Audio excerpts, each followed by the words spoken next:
Halo teman-teman, terima kasih telah mengklik video ini. Simak sampai habis ya.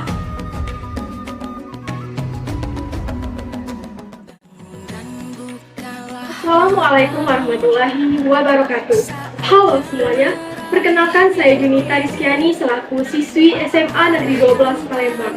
Di sini saya akan menampilkan proyek ketiga dari SMA Negeri 12 Palembang, yaitu pengolahan sampah atau P5 Gaya Hidup Berkelanjutan.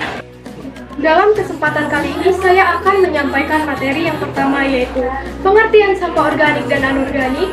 Yang kedua adalah jenis contoh sampah organik dan anorganik. Yang ketiga, manfaat sampah organik dan anorganik. Yang keempat adalah tentang kompos, yaitu kompos padat dan kompos cair serta cara pembuatannya. Yang pertama adalah sampah organik. Sampah organik merupakan sampah yang mudah terurai oleh organisme hidup di dalam tanah. Sampah jenis ini juga biasanya berasal dari sisa makanan atau konsumsi makhluk hidup. Yang kedua adalah sampah anorganik. Sampah anorganik merupakan sampah yang tidak bisa diurai oleh organisme hidup yang di dalam tanah. Biasanya, sampah jenis ini juga berasal dari campur tangan manusia. Selanjutnya, contoh jenis sampah organik dan anorganik.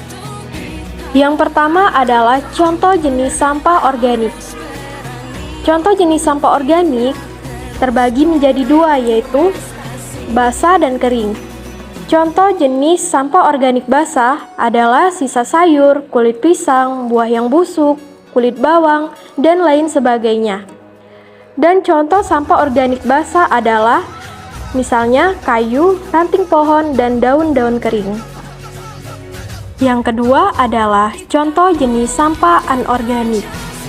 Contoh jenis sampah anorganik adalah seperti logam, plastik, kaca, karet, dan kaleng. Next, manfaat sampah organik dan anorganik. Yang pertama, sampah organik. Salah satunya bisa dimanfaatkan untuk kompos. Nah, kompos adalah bahan-bahan organik yang sudah mengalami proses pelapukan karena terjadi interaksi antara mikroorganisme atau bakteri pembusuk yang bekerja di dalam bahan organik tersebut. Dan yang kedua adalah manfaat sampah anorganik. Salah satunya, sampah anorganik bisa dimanfaatkan untuk metode 3R, yaitu reduce, reuse, dan recycle. Nah, apa sih yang dimaksud dengan reduce, reuse, recycle?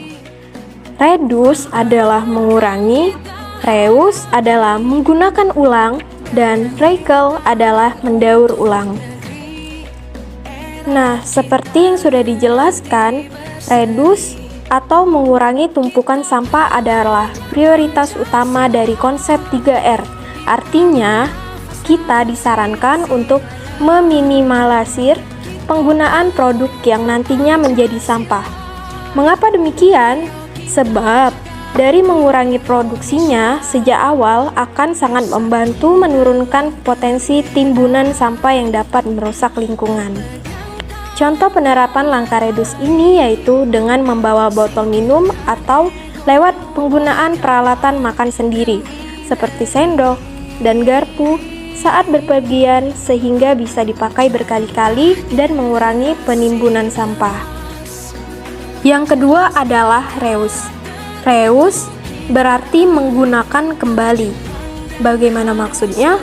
Jadi, sederhananya, langkah reuse ini mengajak kita untuk memakai ulang barang-barang yang telah digunakan sebelumnya.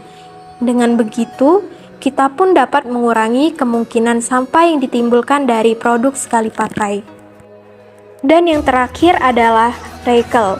Recycle atau mendaur ulang adalah langkah 3R terakhir yang bermaksud untuk memberikan kesempatan kedua pada suatu produk sehingga bisa menjadi produk baru.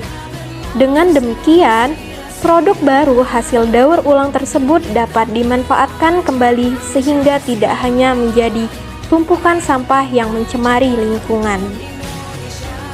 Dalam SMA Negeri 12 Palembang, kami mendaur ulang kantong sampah plastik menjadi busana yang sangat menarik. Nah, mulai dari sekarang, mari kita memanfaatkan barang-barang bekas menjadi barang yang sangat menarik. Next, lanjut ke materi kita yang terakhir, yaitu tentang kompos padat dan kompos cair. Seperti yang sudah dijelaskan, kompos adalah bahan-bahan organik yang sudah mengalami proses pelapukan, dan kompos terbagi menjadi dua, yaitu kompos padat dan kompos cair.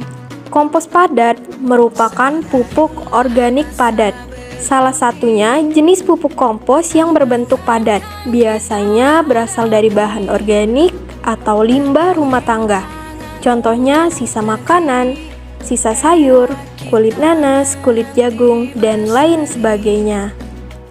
Dan kompos cair merupakan pupuk kompos cair larutan dari hasil pembusukan bahan-bahan organik yang berasal dari sisa tanaman, kotoran hewan, dan manusia yang kandungan unsur haranya lebih dari satu unsur. Langsung saja kita masuk ke pembuatan kompos padat. Bahan-bahan yang diperlukan yang pertama adalah limbah nitrogen seperti limbah kulit pisang, kulit jagung, sisa sayuran, kulit nanas, kulit apel, dan cangkang telur. Dan yang kedua, limbah karbon seperti ranting pohon, kertas, tisu, dan kardus. Ketiga, media pencampuran seperti kotoran hewan dan tanah bekas. Dan yang terakhir adalah bahan tambahan molase atau mol mikroorganisme. Langsung saja kita masuk ke cara pembuatan kompos padat. Yang pertama, siapkan limbah karbon yang telah dicampurkan dan limbah nitrogen. Yang kedua, siapkan wadah seperti tong atau baskom. Yang ketiga, letakkan tanah bekas pada bagian dasar tong, lalu masukkan mol atau mikroorganisme. Keempat, masukkan molase kurang lebih 250 ml ke dalam campuran yang akan kita jadikan kompos tadi. 5. Memberikan mol atau mikroorganisme. 6. Atau yang terakhir, penutupan pada tong lalu tunggu sampai 1 minggu atau kurang lebih 2 minggu. Dan yang terakhir adalah cara pembuatan kompos cair. Langsung saja kita ke alat dan bahan. Alat yang diperlukan untuk membuat kompos cair adalah yang pertama, wadah untuk buah busuk atau sayur. Yang kedua, ember atau baskom. Ketiga, botol bekas atau air kemasan, dan yang keempat adalah corong. Bahan yang diperlukan untuk kompos cair adalah yang pertama kulit jeruk, yang kedua air rawa atau air sumur, yang ketiga gula merah atau gula pasir. Dan cara proses pembuatan kompos cair adalah yang pertama, siapkan sisa daripada buah busuk atau sayur. Yang kedua, siapkan gula pasir berwarna kekuningan. Yang ketiga, siapkan air non-klorin. Keempat, lalu masukkan gula ke dalam air non-klorin. 5. Masukkan kulit buah atau sayuran busuk ke dalam botol. 6. Tuangkan air gula non-klorin ke dalam botol. 7. Tutup botol sampai rapat. 8. Tunggu fermentasi selama 2 minggu.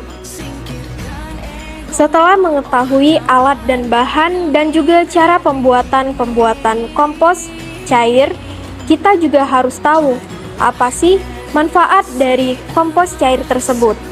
Yang pertama, memperbaiki sifat fisik, kimia, dan biologis tanah. Kedua, menyehatkan tanaman, meningkatkan produksi tanaman, dan menjaga kestabilan produksi. 3. Mendambah unsur hara tanah dengan cara disiram ke tanah, tanaman, atau disemprotkan ke daun. 4. Mempercepat pembuatan kompos sampah organik atau kotoran hewan. Terima kasih telah menonton video ini. Jangan lupa like, comment, and subscribe.